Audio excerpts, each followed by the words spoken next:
the Cape Independence Advocacy Group has announced that ahead of the local government elections, 8 political parties, including the DA, Cape Coloured Congress, the FFPlus and the ACDP, have confirmed that they are willing to support a referendum on Cape Independence.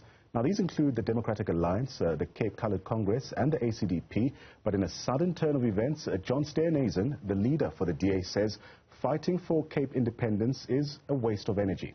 Joining us to have this discussion is Phil Craig, the co-founder of the Cape Independence Advocacy Group and Deputy Vice-Chancellor at Fort Hare University, that's Dr. Oscar van Heerden, speaking in his personal capacity. Now, he says that racism is at the center of these discussions. Good morning to you both, and thank you for joining me. Phil, I'll start with you. Tell us a bit more about your advocacy group and the work that you wish to undertake. Yes, so thank you very much for the opportunity. Look, simply, we are an advocacy group and we're advocating for Cape Independence. At this point in time, we're wanting to see a referendum so we can democratically consult with the Western Cape people and to establish what their position is. And our work as an advocacy group really is just to establish discussion around Cape Independence in the media and amongst political parties so that it is given due consideration as a viable and possible solution to the problems that the Western Cape specifically and South Africa, of course, as well faces. Now, Phil, in your assertions, you insist that things are going horribly wrong in South Africa, and you go further to express the need to look for solutions. But is this really the way to go? Well, we think so, and I think there's lots of reasons why we can suggest that. But in the first instance, let's just say, first of all, we want a referendum, and then subsequently, if that referendum confirms that the people of the Western Cape want Cape Independence, then we want that negotiation to take place between the provincial government and the national government. But I mean, we have to understand the context here. We have an ANC government that's simply terrible, and I think most people accept that. We polled this year. Recently, the end of July, and 89% of voters in the Western Cape felt that South Africa was going in the wrong direction, and 76% felt that more powers needed to be devolved to the Western Cape, and 58% wanted a referendum on Cape Independence. So there's an issue there. And then we have to really understand that the majority of people in the Western Cape, the majority of Western Cape voters, have never, ever voted for this government. Since 1994, the majority of Western Cape voters have never voted for this government, and they have no mechanism by which to remove it. We didn't vote it in, we can't remove it out. So everything that's happening in South Africa as a consequence of this terrible, corrupt and incompetent ANC government is being inflicted upon the people of the Western Cape against their will. And in the Constitution is a provision for premiers of provinces to call referendums. So therefore what we're saying is, look, we've got a problem that's democratic, and we're proposing a solution that's constitutional. And I know people are getting a hot under the collar, and quite frankly, I'm not quite sure how they can get hot under the collar when we're saying, listen, hang on a second, for 27 years in the Western Cape we've had a government that the majority of us didn't vote for, and we want to use a constitutional provision to say we've had enough and we want to look at a different solution, and we want to democratically consult with all of the people of the Western Cape to see if they agree with us. And frankly, what on earth could possibly be wrong with that, and why would people get so upset with that? Why would people get upset with the DA for saying we support a referendum on Cape Independence, as opposed to looking at the ANC and saying, listen guys, this is your problem for 27 years and more lately for the last 10 or 15 years. You've run this country into the ground. You've been absolutely terrible as a government, and as a consequence, the people who didn't vote for you but keep getting you are trying to find a mechanism to get away from you. That is the epitaph on the ANC. Dr. Van Heerden, let's bring you into the conversation. And as mentioned in my intro, you are speaking to us in your own capacity and say at the center of these discussions is nothing but racism. Explain to us why you hold this view.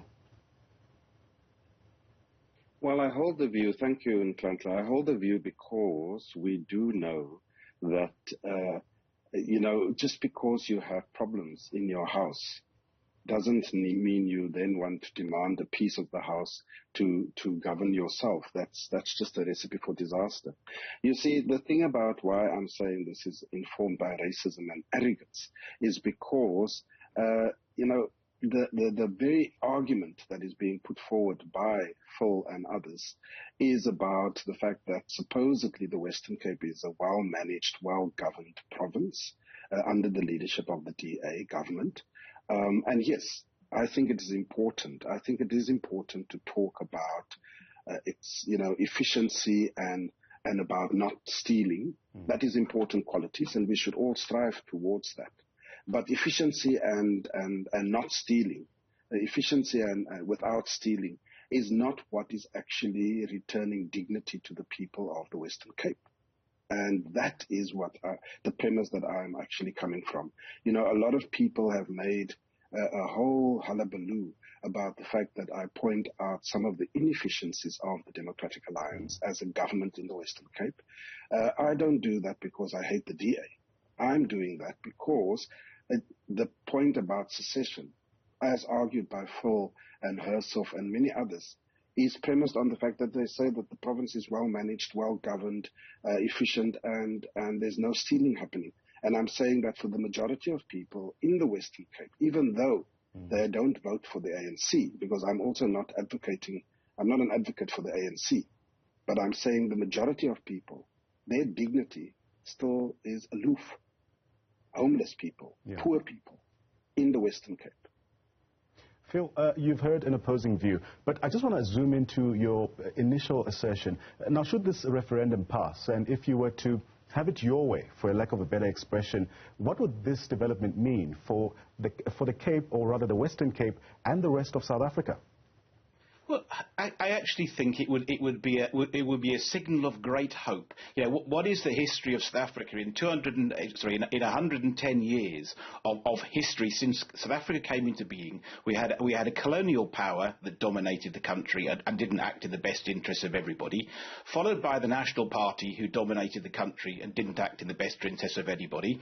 And now we have the ANC, who dominate the country and don't act in the best interests of anybody. So it really hasn't been a staggering success. So is devolution of power to the provinces, or however South Africa subsequently breaks up, really a bad thing? And I think what we're likely to see, first of all, the people in the Western Cape are going to have democratic control over themselves. And where I must take an exception with Oscar, I hear what he's saying, and we're not here in the same way as he's not here to advocate for the ANC. We're not here to advocate for the DA. We're certainly not saying that everything is rosy in the Western Cape. If you heard my speech at the press club earlier this way, he'll know I said quite the opposite. But what we're saying is, actually it'll be better if the people of the Western Cape can make their own decisions. They can elect a government for themselves, and if the government doesn't perform, they can unelect the government. And it's not our decision to who that's going to be. Currently, the Western Cape elects the DA. Whether they continue to elect the DA is their choice. But it's democracy. And I think actually the whole racism thing is just so tired and sad. It's sad that we have to reduce it to that. We're talking about a referendum for all of the people of the Western Cape. We know that poor black and coloured people are far more marginalised than white people, so they have the most to gain for this. And a referendum will consult with them. And we know from the demographics that 46% of the Western Cape is coloured, 40% of the Western Cape is black, and 13% of the Western Cape is white. So first of all, this is something that all of the races, if we're ever going to get a referendum result which will require more than 50% of the vote, we're going to need all three races to support this in substantial numbers. This has got absolutely nothing to do with racism. It's about fixing these issues and actually addressing things. And what I think will happen is, if the Western Cape starts to go, then we are going to see other parts of South Africa saying, and we're seeing it already. It just yesterday, if you look at the sort of Twitter feeds, and this is nothing new to us, but perhaps new to other people, you're seeing a response from the rest of South Africa in two different ways. Some people are saying, listen, this is our land, never, and that is the kind of tired nationalistic stuff that we're trying to avoid, and I'm not going to waste my time on that. But other people are saying, well, look, why not? Why not? And what about us? What about our community? Perhaps we'd be better off if we made our own decisions too, because the Western Cape is hardly the only part of the country that's fed up with the ANC. So yes, this will probably usher in a new era of politics. And given that for 110 years we've had domination by the centre and abuse of the people of the West of South Africa, then fantastic if that ushers in a new era, and that takes the form of independence or secession or confederalism or whatever this ends up at. Obviously we are pushing for the notion of independence. The DA are pushing for federalism. federalism, others are pushing for tax federalism.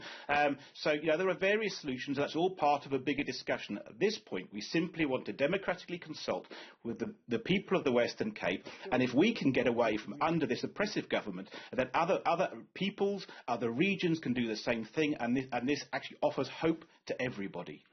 Phil, I just want to give Dr. van Heerden the last bite here. He mentioned some important points here about just the inequalities in the Western Cape. Some may also argue that parts of the Western Cape already give the impression that it feels like its own state, completely separate from other parts of the country in terms of the living standard in urban parts of the province, in affluent areas like Stellenbosch or Camps Bay, as an example. This gives some visitors the impression that should the referendum pass, wouldn't it then fuel or substantiate the view that already the Western Cape is its own country, separate from South Africa? But can I also just add, Nhlanhla, if you don't mind? Phil is claiming to be a Democrat and is an advocate for democracy. Now, the statement that he made as he started is factually incorrect. You can talk of the colonial power that was against the will of the majority. You can talk of the Nationalist Party that was against the will of the party, but it's factually incorrect to say that about the ANC. Simply because in this democracy, in this democratic era, post-1994, the majority of South Africans have voted for the ANC. So you can't say that they are a party that is not doing the will of the majority of the people. The fact that the majority in the Western Cape has not voted for the ANC is neither here nor there. We shouldn't make a statement that says the ANC since 1994 has also not delivered on the will of the people. And this is fundamentally what I'm saying. We get hot under the collar, as you say, Phil. Some of us get hot under the collar because we are about nation building. We want to build a unified, non-racial South Africa. The fact that you relish in the idea that if by some stroke of genius or luck, the Western Cape should secede, that there's other parts of the country that might follow suit, is indicative of a divisive and not it's not about the national project post-apartheid. And this is why we get hot under the collar. We should work together to make things work and not talk about leaving in order to find a solution. This is why I'm saying that it is inherently informed by racism. Dr. van Heerden, I want to play a soundbite now where Al-Jamaa party leader, that's Hanif Hendrik, says this is simply an unpatriotic act of treason. Let's take a listen to that clip. Look, first of all, it is unpatriotic. It is treason. And, we should lay charges, criminal charges against those who want to have what they call a Cape exit. You don't do that in a democratic country. And the Constitution is not clear that it is possible to hold a referendum to break away from South Africa. And there are talks that KZN and the Western Cape have got that opportunity. So it's a sad day for us in Cape Town. Also, we see that, there are about 5 white mayors. And in one of the media houses today, they are interviewing 3 white mayors, candidate mayors. And this business of creating a white country outside South Africa and co-opting so-called coloureds and Indians and Africans, that is treasonous. And I can't understand why the NPA has not pounced on them, has not removed all those posters for a Cape exit. That is high treason. Well, Phil, you've heard it there from Al-Jamaa, but other parties have also raised concerns about this referendum, including the DA. The DA leader, John Steenhuisen, already calls this just a waste of energy. In under a minute, just give us your reaction to that. Sure. Look, I think people are taking John Steenhuisen's comments out of context. They're reading the headline rather than the comment. The DA don't support Cape Independence at this point because they want to still try and save South Africa, even though it's questionable whether South Africa want the DA to save them.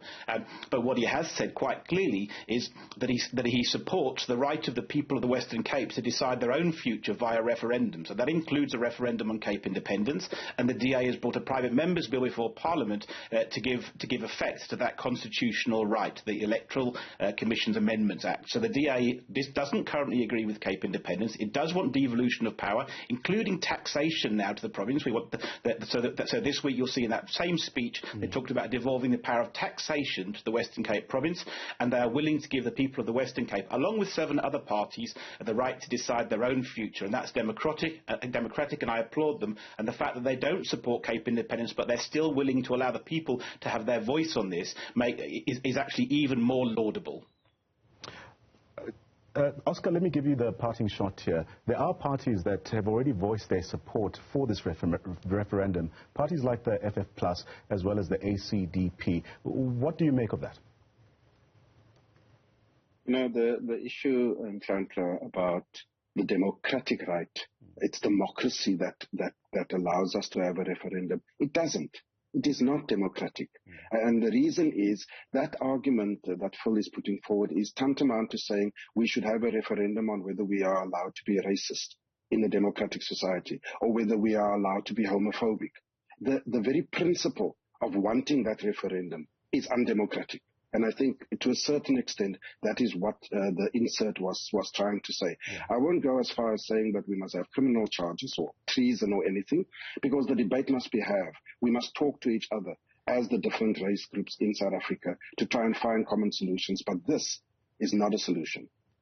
A debate needs to be had. This is one contentious issue that will be with us for some time. Well, that was Phil Craig from the Cape Independence Group, as well as Dr. Oscar van Heerden, the Deputy Vice-Chancellor at Fort Hare University, speaking to us there about the proposal for a referendum that the Western Cape be a separate or independent state from South Africa.